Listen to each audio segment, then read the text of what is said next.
Hi everyone, welcome back to the channel. In this video, we'll discuss chapter number 3, British policies and their impacts.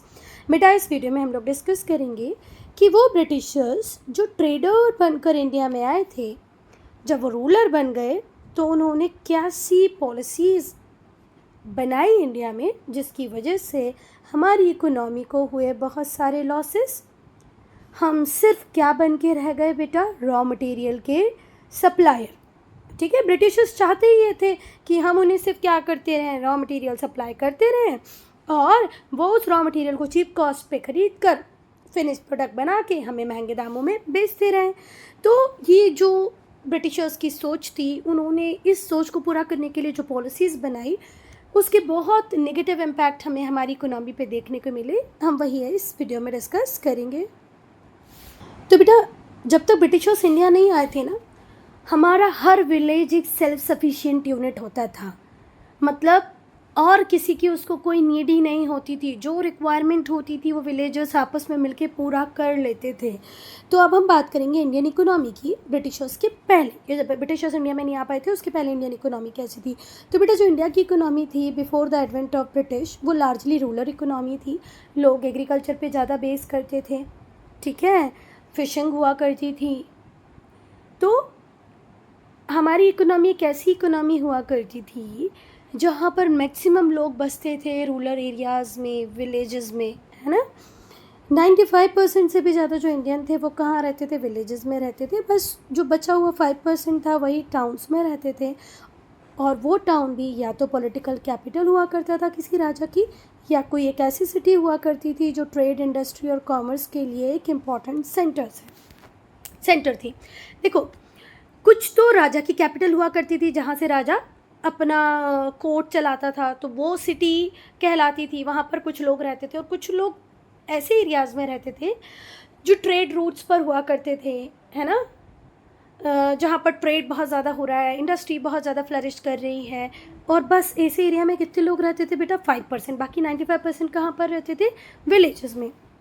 अब हम बात करेंगे traditional Indian economy की। जो Indian villages थे बेटा, वो सेल्फ सफिशिएंट थे, स्मॉल इकोनॉमिक यूनिट हुआ करते थे। एग्रीकल्चर जो था उनका चीफ सोर्स हुआ करता था लाइवलीहुड का। मतलब मैक्सिमम जो लाइवलीहुड का सोर्स था वो क्या ही था, एग्रीकल्चर ही था। और एग्रीकल्चर के अलावा कुछ सप्लीमेंट एक्टिविटीज़ होती थी, जैसे हैंडीक्राफ्ट इंडस्ट्रीज़। मतलब डलिया बनाना हो गया, बास्केट बनाना हो गया, है ना। कोई वीविंग कर रहा है, कोई क्लोथ बना रहा है, मतलब हैंडलूम्स के थ्रू। तो कुछ हैंडीक्राफ्ट एक्टिविटीज़ हुआ करती थी और basically economy agriculture based economy हुआ करती थी। जो पेजेंट्स थे, मतलब जो किसान थे, जो पॉटर्स थे और जो वीवर्स थे, कारपेंटर्स थे, थोड़े बहुत दूसरे जो आर्टिशंस थे, वो उन सारी चीज़ों को प्रोड्यूस कर देते थे मिल कर के, जो एक बेसिक लाइफ जीने की रिक्वायरमेंट होते हैं। हमें अपने ग्रॉसरी को रखने के लिए क्या चाहिए होते हैं बेटा, पॉट्स। तो पॉटर हुआ करता था। हमारे बॉडी को कवर करने के लिए क्लोथ्स चाहिए होते तो वीवर हुआ करता था। फर्नीचर चाहिए होता था बैठने के लिए, अपनी चीज़ों को संभाल के रखने के लिए, तो कारपेंटर हुआ करता था। पेंटर्स, म्यूजिशियंस हुआ करते थे जिन्हें हम आर्टिशंस कहते हैं। थोड़े क्राफ्ट पीपल थे जो वो सब कुछ प्रोड्यूस कर देते थे जो विलेज कम्युनिटी की रिक्वायरमेंट है। और कुछ चीज़ें ऐसी होती थी बेटा जो हमें आउटसाइड मार्केट से लेनी पड़ती थी, मतलब हमारे गांव से दूसरे गांव जाकर लेनी पड़ती थी। अदरवाइज़ एक विलेज इतना सेल्फ सफिशिएंट होता था कि जो रिक्वायरमेंट है वो आपस में मिलकर पूरा कर लेते थे। इनका जो डिपेंडेंस हुआ करता था आउटसाइड एरियाज़ पे कुछ आइटम्स को लेकर के, वो बहुत ही मिनिमल हुआ करता था, बहुत कम। दूसरा, गवर्नमेंट से भी इनका कॉन्टैक्ट सिर्फ कितना होता था कि भाई वो एनुअल पेमेंट करते थे, किसका, रेवेन्यू का। सरकार, मतलब जो रूलर हुआ करते थे, जो किंग्स हुआ करते थे, मनार्क हुआ करते थे, वो टैक्स लगाते थे जिसे लगान कहा जाता था, कर कहा जाता था। कर, लगान, है ना, इसको वसूलते थे राजा। और ये कर, ये लगान किस पे लगाया जाता था बेटा, एग्रीकल्चर पे, लैंड एरिया पे। मतलब जितना आपका प्रोड्यूस हुआ उसका कुछ हिस्सा आपको राजा को देना पड़ता था। तो बस राजा से इनका रिलेशन इतना ही होता था।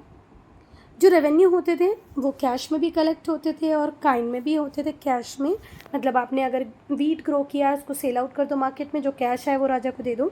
अदरवाइज़ आप अपनी प्रोड्यूस का कुछ हिस्सा, वीट का वीट ही एज अ टैक्स भी दे सकते हो। तो कैश में भी पेमेंट होता था, काइंड में भी होता था।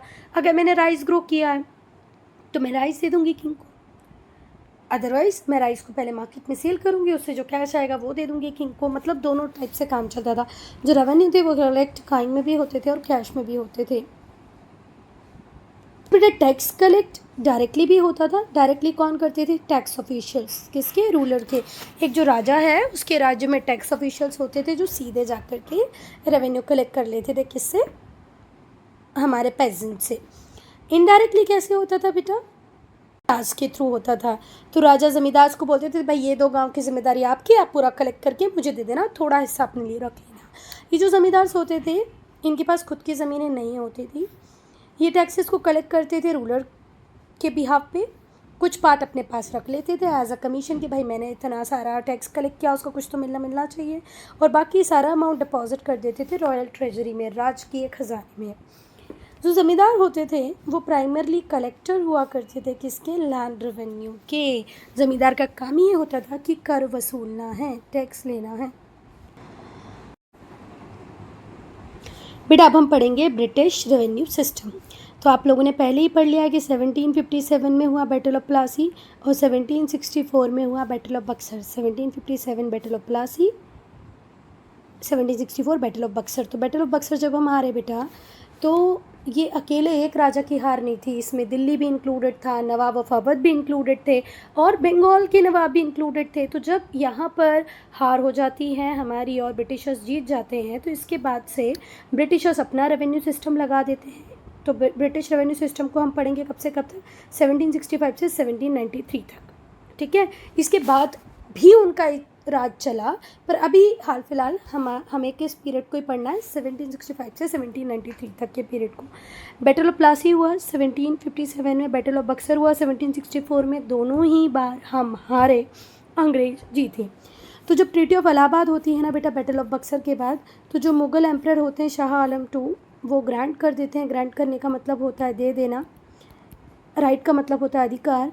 तो राइट रेवेन्यू कलेक्शन के, कहाँ के रेवेन्यू कलेक्शन के? बंगाल के, बिहार के, उड़ीसा के, जिसे आज हम उड़ीसा कहते हैं, ये किसको मिल जाते हैं? अंग्रेज को मिल जाते हैं। फिर से सुनो, ट्रीटी ऑफ इलाहाबाद के बाद मुग़ल राजा, एम्परर, महाराजा Shah Alam II English east India company को अधिकार दे देते हैं कि अब तुम रेवेन्यू कलेक्ट करोगे। कहाँ के? बंगाल के, बिहार के और उड़ीसा के।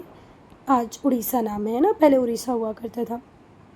शुरुआत में तो बेटा जो कंपनी ऑफिशियल्स थे उन्होंने ट्रेडिशनल मेथड ऑफ रेवेन्यू को ही फॉलो किया, जैसे पहले लोग कलेक्ट करते थे वैसे ही किया, पर बाद में उन्होंने रेवेन्यू को फिक्स कर दिया और वो भी हायर रेट पे। ठीक है, और कहा कि अब हम पेमेंट सिर्फ कैश में लेंगे, काइंड में नहीं लेंगे। पहले कैश काइंड दोनों में चलता था, अब क्या बोल दिया? सिर्फ हम कैश में लेंगे। फिर से ध्यान से सुनो, शुरुआत में तो कंपनी ऑफिशियल्स ने उसी सिस्टम को कंटिन्यू रखा जैसे पहले चल रहा था। बाद में उन्होंने रेवेन्यू को फिक्स कर दिया और वो भी बहुत ज़्यादा हायर रेट पे फिक्स किया और कहा कि हम काइंड में नहीं लेंगे, सिर्फ कैश में लेंगे। ठीक है, क्योंकि बेटा रेवेन्यू पेमेंट्स को सिर्फ कैश में कलेक्ट किया जाने लगा, उन्होंने बोल दिया ना सिर्फ हमें कैश में चाहिए, तो यहाँ पर जो पेजेंट्स थे उन्होंने सिर्फ कैश क्रॉप्स को ग्रो करना स्टार्ट कर दिया। भाई ऐसी क्रॉप को वो ग्रो करने लगे जिसको काटा और फटाफट मार्केट में बेच दिया, क्योंकि ब्रिटिशर्स तो खड़े ही थे ना, आपको तो टैक्स देना ही है, इतना टैक्स देना ही है, नहीं दोगे तो हम ऐसा कर देंगे वैसा कर देंगे। तो बेचारे किसान इस बात से परेशान ना हो, इसलिए उन्होंने कैश क्रॉप ग्रो करना चालू कर दिया। कौन सी कैश क्रॉप्स ग्रो की उन्होंने? जैसे जूट है, कॉटन है, शुगर कैन है, ये फटाफट बिक जाती थी मार्केट में। Which could be sold for ready cash in the market में ईजिली सोल्ड हो जाती है, फटाफट से कैश भी मिल जाता था इनके बदले में। तो जो प्रोडक्शन था फूड क्रॉप्स का, जैसे वीट और राइस, ये बहुत ज़्यादा कम हो गया। क्यों कम हो गया? किसानों की, पेजेंट्स की भी प्रॉब्लम थी ना बेटा, कि उन्हें एक ऐसी फसल को ग्रो करना था जिसको तुरंत बेच के पैसा मिल जाए। वीट राइस को सेल आउट करने में प्रॉब्लम हो रही थी, तो उन्होंने सोचा चलो ठीक है हम कैश क्रॉप्स ही ग्रो करते हैं। अब कैश क्रॉप जब ग्रो करने लगे तो वीट और राइस का प्रोडक्शन बहुत ज़्यादा गिर गया। गेहूँ चावल जब हमने बोया ही नहीं है बेटा तो उसका प्रोडक्शन नहीं होगा, मतलब उसका जो प्रोडक्शन था वो शार्पली ड्रॉप कर गया, जिसकी वजह से शॉर्टेज होने लगी, है ना। किसकी? फूड की। फूड सप्लाईज थी वो आई नहीं, और फिर कंडीशन बन गई सेमी स्टारवेशन की कि भाई अब लोग भूखमरी से मरेंगे, क्योंकि लोगों के पास खाने को कुछ है ही नहीं। आप कॉटन जूट तो खा नहीं सकते बेटा, है ना। तो अंग्रेज़ों ने बोला हम कैश में लेंगे, पेजेंट्स ने कैश क्रॉप ग्रो करना चालू कर दी, क्योंकि ये इजीली सेल हो जाती थी मार्केट में। व्हीट राइस का प्रोडक्शन बहुत ज़्यादा कम हो गया, और कम हो गया तो सेमी स्टारवेशन जैसी सिचुएशंस बन गई। और बेटा हमारे किंग्स की एक प्रथा रही थी, मतलब एक कस्टम था कि जिस साल प्रोडक्शन हुआ उस साल आप हमें टैक्स दे दें। अगर किसी साल due to drought, due to flood production नहीं हुआ, फूड प्रोडक्शन या आपकी क्रॉप नहीं आ पाई, नहीं प्रॉपर प्रोडक्शन हुआ, तो आप मत दें हमें टैक्स। पर अंग्रेज ऐसे नहीं थे, ब्रिटिशर्स ने तो बोला हमें मतलब नहीं है आपकी क्रॉप फेल हुई हो, आपकी क्रॉप पास हुई हो, फूड प्रोडक्शन हुआ हो नहीं हुआ हो, आप तो हमें टैक्स देंगे ही देंगे। तो किसान बहुत ज़्यादा परेशान हो गया था। तो जो मेथड्स थी बेटा रेवेन्यू कलेक्शन की, किसकी? कंपनी ऑफिशियल्स की। कंपनी जिस तरीके से रेवेन्यू कलेक्ट कर रही थी और उनके एजेंट जिस तरीके से ऑपरेसिव हुआ करते थे, क्रूअल हुआ करते थे, किसान बहुत ज़्यादा परेशान हो गए कि भाई हमारे राजा भी पहले टैक्स वसूलते थे, पर उनका तरीका ये तो नहीं था। ये जो कंपनी ऑफिशियल्स हैं, इनके जो एजेंट हैं, ये कितने ऑपरेसिव हैं, कितने क्रूअल हैं, हमारी परेशानी समझ ही नहीं रहे हैं, बस टैक्स दे दो, टैक्स दे दो, इतना दे दो, उतना दे दो, कुछ भी हमारी बात सुनने को तैयार नहीं है। स्पेशली बेटा जब रेन फेल हो जाती थी, जो पेजेंट्स थे उन्हें पैसा उधार लेना पड़ता था, वो भी हाई रेट ऑफ इंटरेस्ट में मिलता था। लाला साहूकार लोग जो ब्याज पे पैसा देते हैं वो बहुत हाई इंटरेस्ट पे देते हैं। अब वो बेचारे मनी लेंडर से इतने हाई रेट पे इंटरेस्ट लेकर से पैसा लेकर के जब कोई क्रॉप को ग्रो कर रहे हैं, उस क्रॉप के ऊपर उन्हें रेवेन्यू भी बहुत ज़्यादा देना पड़ रहा है। तो मतलब किसान की कंडीशन समझो, रेनफॉल हुई नहीं, इस साल की उसकी क्रॉप हुई ज़ीरो। अब मुझे नेक्स्ट ईयर की क्रॉप प्रोड्यूस करने के लिए चाहिए लोन, उसने लोन ले लिया, अब इस लोन पे भी उसे इंटरेस्ट देना है, वो भी बहुत ज़्यादा, और जो प्रोड्यूस होगी उस पर भी उसे टैक्स देना है, वो भी बहुत ज़्यादा। तो किसान की कंडीशन बहुत ख़राब थी बेटा उसने लोन ले लिया जिस पे भी उसे हाई रेट में इंटरेस्ट देना है, ठीक है, टैक्स भी बहुत ज़्यादा देना है। तो कुछ केसेस में तो ऐसा हो जाता था कि उसे या तो गिरवी रखना पड़ता था अपनी ज़मीन, या ज़मीन को बेचना पड़ता था, क्योंकि वो अल्टीमेटली डेट ट्रैप में फंस चुका है, कर्जे की साइकिल में फंस चुका है। जब तक वो अपनी ज़मीन नहीं बेचेगा तो रेवेन्यू पेमेंट कर ही नहीं पाएगा, और रेवेन्यू पेमेंट नहीं करेगा तो इतनी ऑपरेसिव और ये क्रूअल प्रैक्टिस है, इनका सामना नहीं कर पाएगा। मारना पीटना दुनिया भर के वो काम करते थे, तो मतलब इस रेवेन्यू को पे करने के लिए उसे उसकी ज़मीन भी बेचना पड़ता था। बेटा एक बहुत बड़ा अकाल पड़ा, कहाँ पर? बंगाल में। बंगाल में फेमाइन आई थी बेटा 1770 में, बहुत बड़ी फेमाइन थी ये। बेटा मैंने बोल दिया फेमाइन का मतलब होता है अकाल पड़ना। अकाल का मतलब क्या होता है बेटा? बहुत लंबे टाइम तक जब किसी को खाना ना मिले, पानी ना मिले और उससे उसकी डेथ हो जाए तो उसे फेमाइन कहते हैं। तो बंगाल में फेमाइन आई कब? 1770 में। ये बहुत ही टेरेबल फेमाइन थी। पूरी ह्यूमन हिस्ट्री की जो मोस्ट टेरेबल फेमाइंस हैं उनमें से बंगाल फेमाइन थी, जो कब आई थी? 1770 में। उसने हमारी कंट्री को डेवास्टेट कर दिया, बहुत बड़ा शॉक दिया, ऐसा शॉक जिसको झेल पाना आसान नहीं था। और ये शॉक कहाँ लगा? कंट्री साइड में, रूरल एरिया में, गांव में, ठीक है। डेवास्टेटेड मतलब शॉक दे देना, बहुत ज़्यादा ही ख़राब कंडीशन हो जाना। ये कंडीशन कहाँ की ख़राब हुई थी बेटा? कंट्री साइड की। तो डेवास्टेटेड को आप कह सकते हो एक्सट्रीमली शॉक्ड, वेरी अपसेट। 1/3 जो पॉपुलेशन थी वो पैरिश कर गई। पैरिश करने का मतलब क्या होता है बेटा? मर जाना, ख़त्म हो जाना। तो 1/3 पॉपुलेशन मारी गई इस बंगाल फेमाइन में जो आई थी 1770 में। फेमाइन का मतलब क्या होता है बेटा? हिंदी में अकाल पड़ना। अकाल पड़ना किसको बोलते हैं? वो सिचुएशन जहाँ पर आप किसकी वजह से मारे जा रहे हैं? खाने की कमी से, भोजन की कमी से। जो कंपनी थी उसने रेवेन्यू कलेक्शन की पॉलिसी को इस तरीके से बना दिया बेटा, लोग परेशान हुए, और लोग इस हद तक परेशान हो गए कि अल्टीमेटली कंपनी को भी सफ़र करना पड़ा। ऐसी कंडीशन आ रही थी बंगाल में कि भाई 1/3 पॉपुलेशन ही मारी गई तो आपको रेवेन्यू कौन देगा। तो जो कंपनी के रेवेन्यू कलेक्शन था उसको भी एक सीवियर सेटबैक मिला। लोग ही नहीं, अब लोग ही मर गए, आप किससे ले लोगे रेवेन्यू, पॉसिबल ही नहीं है। तो कंपनी की पॉलिसी को भी एक बहुत बड़ा झटका यहाँ लगा। अब हम पढ़ेंगे यूटिलाइजेशन ऑफ लैंड रेवेन्यू। ये जो इतना क्रुएलिटी से अप्रसिद्ध तरीके से लैंड रेवेन्यू को लिया जा रहा था उसका यूटिलाइजेशन अंग्रेज कैसे करते थे। तो बेटा जो बहुत बड़ा शेयर था वो उस अमाउंट का जो रेवेन्यू में कलेक्ट होता था उन टेरिटरीज से जहाँ पर कंपनी ऑलरेडी रूलर बन गई है या टेरिटरी को जीत करके उसने राजा को बोल दिया ठीक है हमारी ओवर लॉर्डशिप एक्सेप्ट कर लो और तुम रूल करते रहो। तो वो टेरिटरीज जिनको ऑलरेडी कंपनी जीत चुकी है उसको जो बहुत बड़ा शेयर था रेवेन्यू कलेक्शन का वो ब्रिटिश गवर्नमेंट को देना पड़ता था एज होम चार्जेस। 1767 से बेटा जो कंपनी थी उसको पे करना पड़ता था 4 लाख पाउंड एनुअली। कंपनी को कितना 4 लाख पाउंड एनुअली पे करना पड़ता था as home charges to home British government.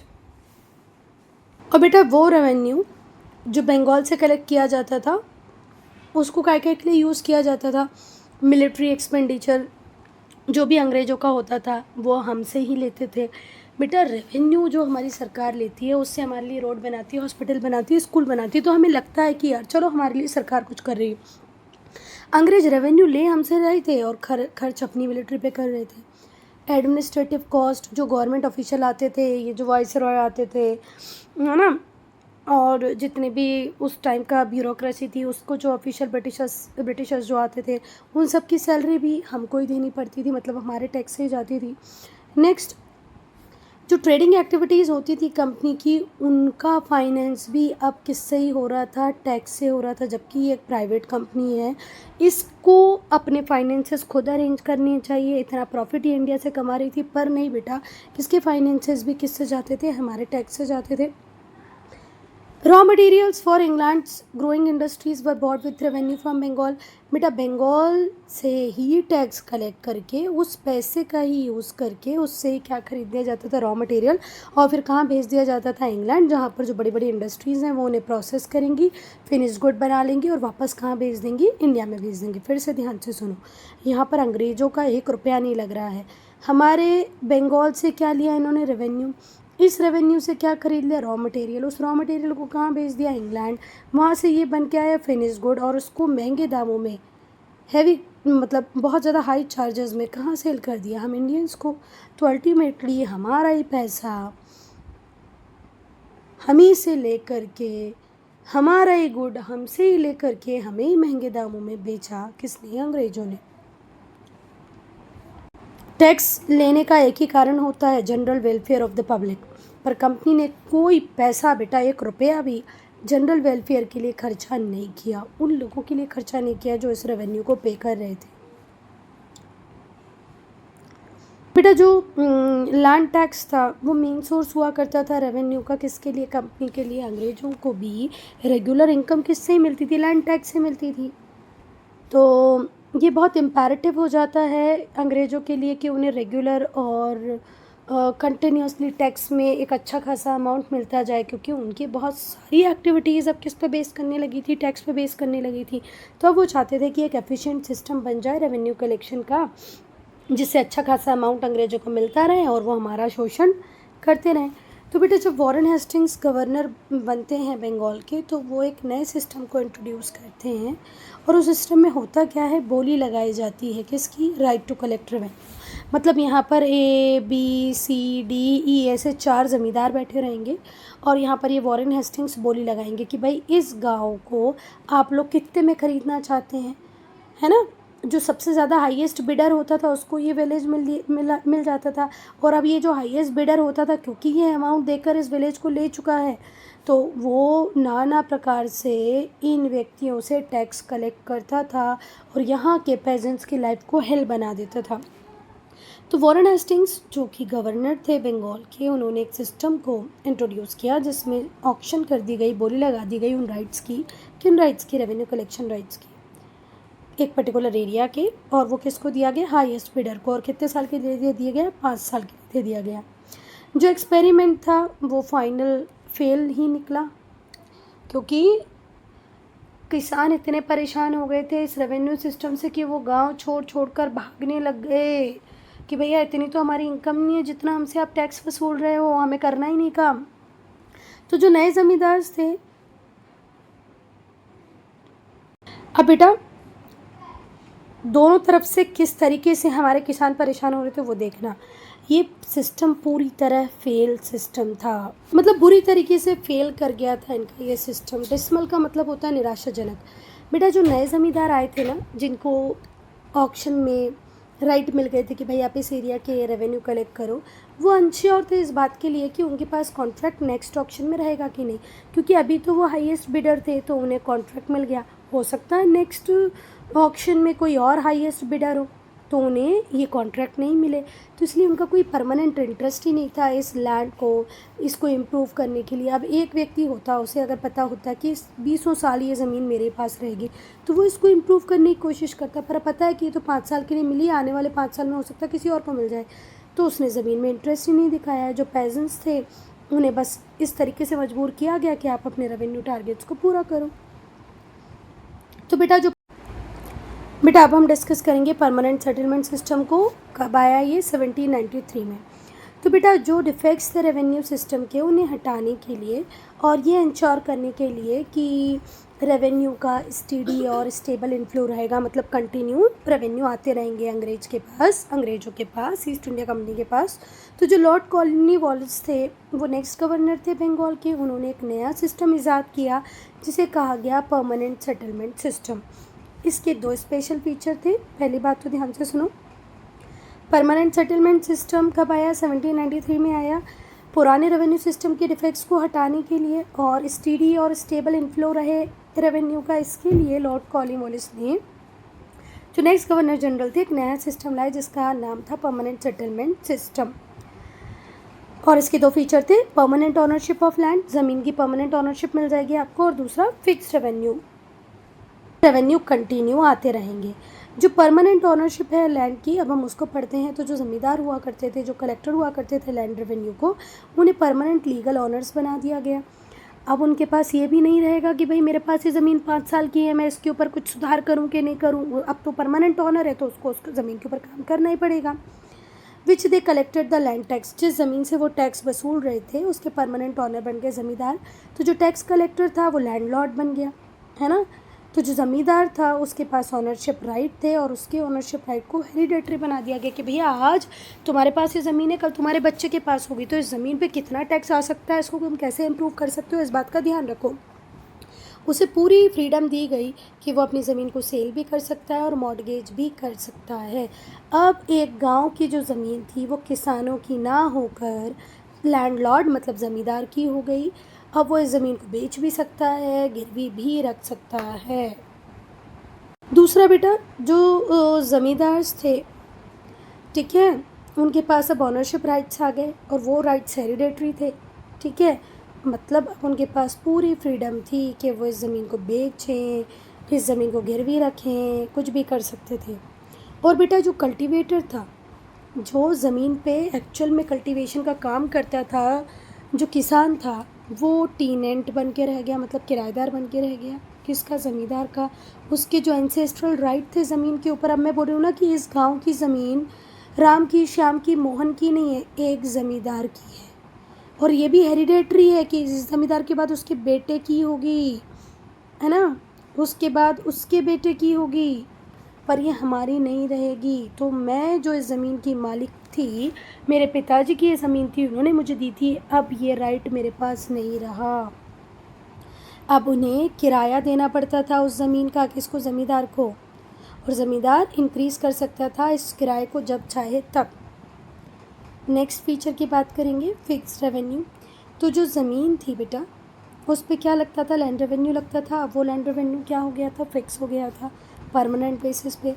जो कंपनी थी वो फर्दर डिमांड नहीं करती थी ज़मींदार से, एक बार जो फिक्स हो गया फिक्स हो गया। मतलब एक बार ज़मीन को ज़मींदार ने ख़रीद लिया, ये गांव को ज़मींदार ने अब ले लिया, अब इस ज़मीन पे एक परमानेंट टैक्स फिक्स हो गया है, उतना ही वो कंपनी को देगा। कंपनी फर्दर ज़मींदार से कोई और डिमांड नहीं कर सकती। बेटा जो ज़मींदार था उसे लैंड रेवेन्यू पे करना पड़ता था साल में सिर्फ एक बार, वो भी स्पेसिफिक डेट पे। अगर वो फेल हुआ, टाइम पर नहीं पेमेंट कर पाया, तो उसकी ज़मीन को कन्फिस्केट कर लिया जाएगा और बेच दिया जाएगा। तो यहाँ पर तलवार ज़मींदार के सर पर भी लटकी थी कि भाई तेरे पास पूरे राइट हैं, तुम प्रॉपर रेवेन्यू पे करते रहो, तुम्हारे बच्चे के पास ज़मीन के राइट आ जाएंगे, पर अगर तुम फेल हुए, तुमने रेवेन्यू पे नहीं किया, तो तुम्हारी ज़मीन को कन्फिस्केट कर लिया जाएगा और उसे बेच दिया जाएगा। तो यहाँ रेवेन्यू कलेक्शन शान थी, नाक थी ज़मींदार का। अगर ज़मींदार वो नहीं कर पे, एक स्पेसिफिक डेट पे नहीं दे पाएगा, तो उससे उसके अधिकार छीन लिए जाएंगे। और बेटा ये जो परमानेंट सेटलमेंट सिस्टम था, इससे बंगाल में, बिहार में इंट्रोड्यूस किया गया। बाद में से बढ़ाकर उड़ीसा, कोस्टल डिस्ट्रिक्ट जो थे आंध्र प्रदेश के, वहाँ तक भी ले जाया गया। और फिर नॉर्थ वेस्ट प्रोविंसेस में भी इसी सिस्टम को फॉलो किया गया। क्लियर है? परमानेंट सेटलमेंट सिस्टम शुरुआत में बंगाल और बिहार में आया, बाद में उड़ीसा, कोस्टल डिस्ट्रिक्ट पहुंचा आंध्र प्रदेश के, फिर नॉर्थ वेस्ट प्रोविंसेस तक पहुंच गया। एडवांटेजेस क्या थे इसके कि कंपनी को बेटा फिक्स रेवेन्यू मिल जाता था और फिक्स टाइम पे मिल जाता था। भले ही नेचुरल कैलामिटीज़ हों, कंपनी को रेवेन्यू मिलेगा ही, क्योंकि रेवेन्यू देने की जिम्मेदारी किसकी? उस ज़मींदार की, और उसको देना ही पड़ेगा, क्योंकि नहीं तो उससे उसके राइट छीन लिए जाएंगे। जो कलेक्शन बेटा जो कलेक्शन था रेवेन्यू का, वो बहुत ज़्यादा सिंपल हो गया, बहुत ज़्यादा चीपर हो गया। क्यों सस्ता हो गया, क्यों आसान हो गया? क्योंकि जो ज़मींदार थे उन्होंने रिप्लेस कर दिया था किसको? Hundreds of paid tax officials. पहले टैक्स ऑफिशियल्स जाते थे, टैक्स कलेक्ट करके लाते थे, उनको भी उनका पेमेंट देना पड़ता था, पर अब ऐसा नहीं है। अब तो सीधे बात किसके और किसके बीच में? अंग्रेज़ और ज़मींदार के बीच में है ना? तो ज़मींदार ने किसको रिप्लेस कर दिया था? 100 से भी ज़्यादा टैक्स ऑफिशियल्स को। अब कोई टैक्स ऑफिशियल नहीं होगा, ज़मींदार जैसे चाहे वैसे टैक्स कलेक्ट करवाएगा। जो ब्रिटिशर्स था उनको लॉयल्टी मिल गई थी, ब्रिटिशर्स को लॉयल्टी मिल गई थी किसकी? पावरफुल और प्रिविलेज्ड क्लास की, जो किसकी थी? ज़मींदार की थी।